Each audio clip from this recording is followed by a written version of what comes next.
The movie starts at the annual United Nations Global Warming Conference in New Delhi, where paleoclimatologist Jack Hall is giving a speech. He warns the delegates that the Earth is soon going to face a polar catastrophe, which will turn everything into ice.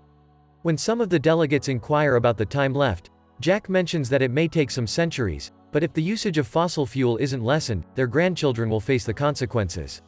After the conference, Jack meets a representative from the National Oceanic and Atmospheric Administration, Terry Rapson, and the duo begin chatting about their respective findings. As they discuss, it snows heavily, implying that climate change has already begun. Over the course of the next few weeks, strange weather conditions strike different parts of the world. In Japan, monstrous blocks of hailstones start falling from the sky, leaving several people dead. Such hailstones are the largest that have ever been recorded in history. Meanwhile, at Terry Rapson's monitoring station in Scotland, the computers reveal that parts of the ocean are suffering massive drops in temperature. The drops are so sudden and mysterious that the communication signals placed there have frozen instantly. Elsewhere, at the International Space Station, astronauts notice gigantic storms brewing up in the Earth's troposphere. In the next scene, we are taken to Washington, D.C., where Jack is dropping his son, Sam, to the airport. Sam is a genius student who has been invited to participate in a decathlon in New York. Though his father is a well-known man, Sam appears to be angry with him, as Jack has always been a best from his life due to his busy work schedule. Nonetheless, he assures Sam that once he retires, he will have all the time for his family.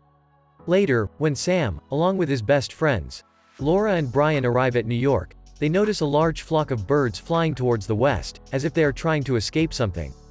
In the meantime, Terry calls Jack from his monitoring station and informs him about his findings. He says that the polar catastrophe is approaching them rapidly, and that they have no time to escape it. When Jack inquires if it is bad, Terry replies that something like this hasn't happened in the last 10,000 years. Following this, we are taken to a weather monitoring center in California, where a technician is enjoying his time with his girlfriend. Just then, he receives a distress call from a man, who reveals that it is raining hailstones in LA.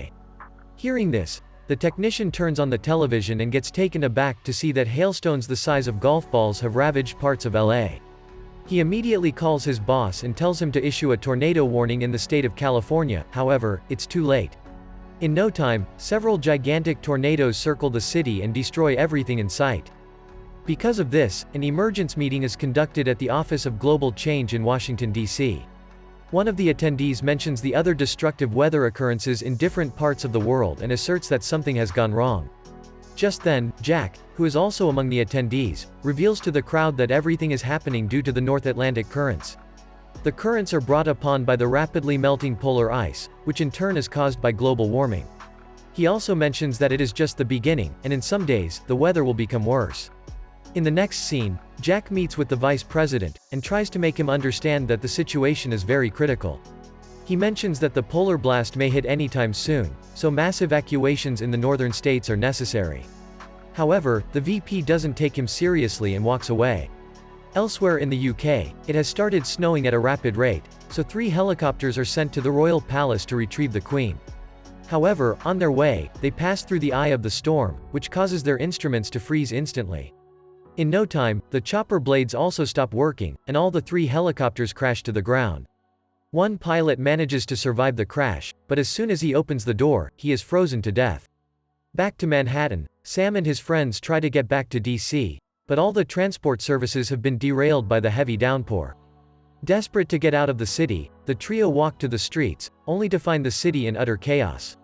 Just then, a massive tsunami appears out of nowhere and begins sweeping the place.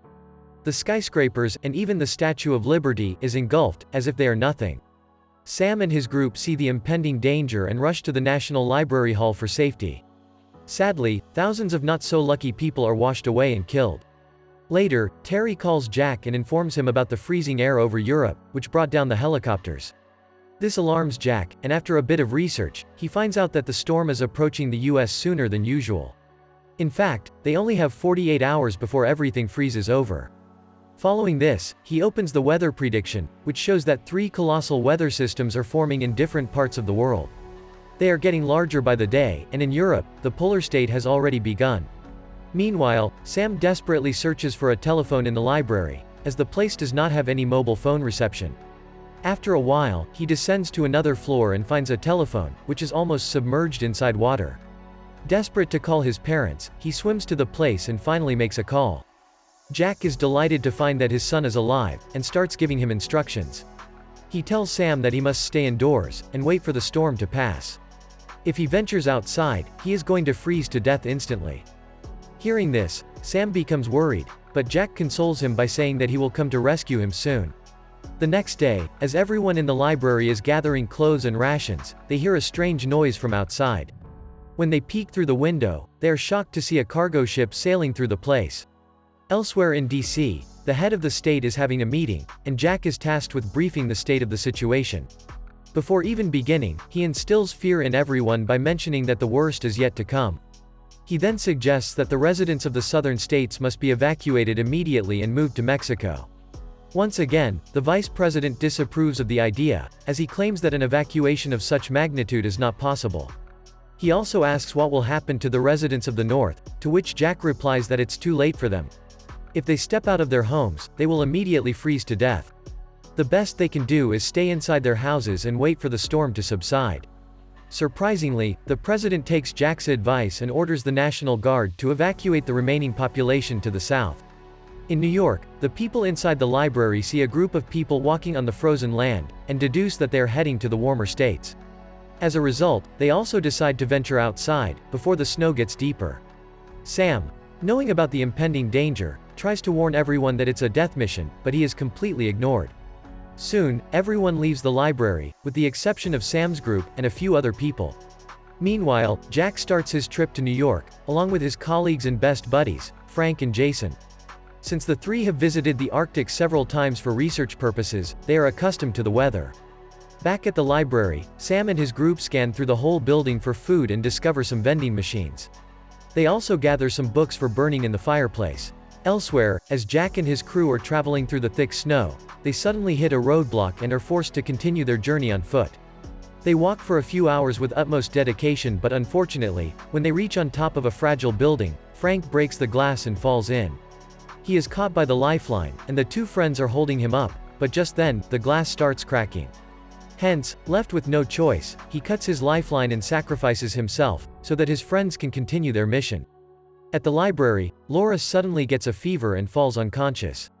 Worried, the group starts searching for the cause and discovers that she has a wound in her leg, which might have caused her blood poisoning. One of the ladies in the group, who happens to be a medic, mentions that Laura needs an urgent injection of penicillin, or else she will have to be amputated. Desperate to save his friend, Sam decides to venture into the nearby cargo ship, hoping that it contains some medicine.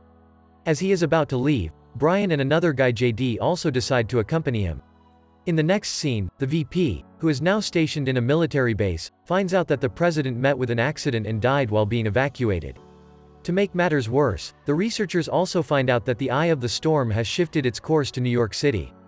Elsewhere, Jack and Jason are slowly moving towards their destination, but sadly, Jason collapses due to exhaustion. As a result, Jack is forced to carry his friend. At the library, the trio finally heads out and makes their way to the cargo ship. However, along the way, their scent is caught by a pack of hungry wolves, who have broken out from the nearby zoo. Sam, Brain and JD enter the cargo ship's kitchen, and find some penicillin. They then look around the place for some more supplies, but suddenly, they are attacked by the pack of wolves. Sam and Brian manage to escape to another room, but JD is severely bitten. Still, they manage to save him from the hungry beasts. As the three brainstorms different ideas to escape the situation, Sam looks outside and sees the skies clearing. He then realizes that the eye of the storm is nearing them, and that they don't have enough time left. Hence, he puts himself in harm's way and makes his way outside to lure the wolves away from the kitchen. He then runs through the abandoned ship, narrowly escaping the wolves. After a while, he catches up with his friends, but by this time, JD is unable to stand. Hence, Sam and Brian bring a sledge and drag their friend to the library. On the other hand, as Jack is dragging Jason through the thick snow, he also notices the eye approaching at a rapid speed. Wasting no time, he starts rummaging through the snow for any houses. Fortunately, he finds an open vent and throws Jason inside, before getting in himself. As soon as he closes the door, the frost attacks the place and freezes everything that it touches. The boys also reach the library just in time, and narrowly avoid death. They then scramble to keep the fire running, as it is the only thing that can save them from the brutal cold. Jack also desperately tries to light a fire, and manages to do so with an open stove. After a while, Jason wakes up and notices that the entire place has been covered with ice.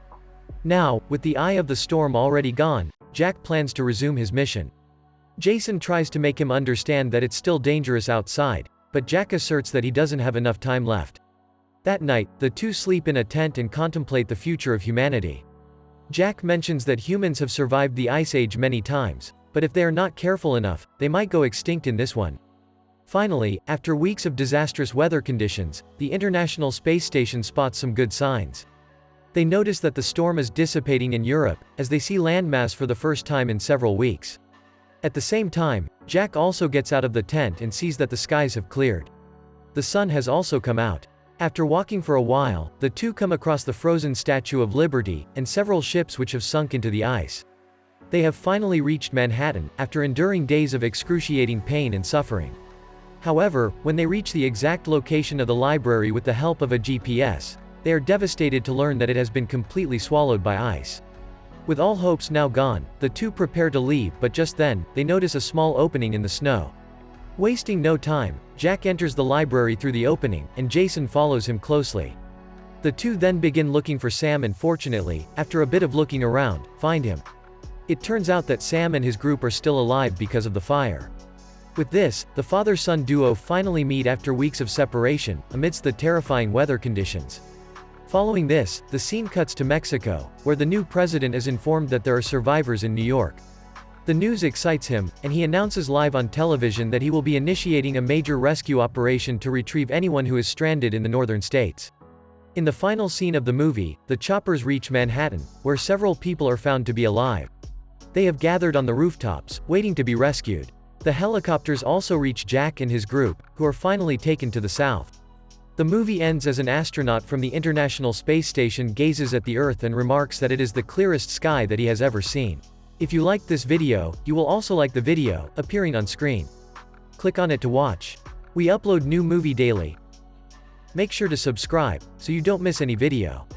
Consider sharing it with your friends. Show that you care about them. Thank you for watching.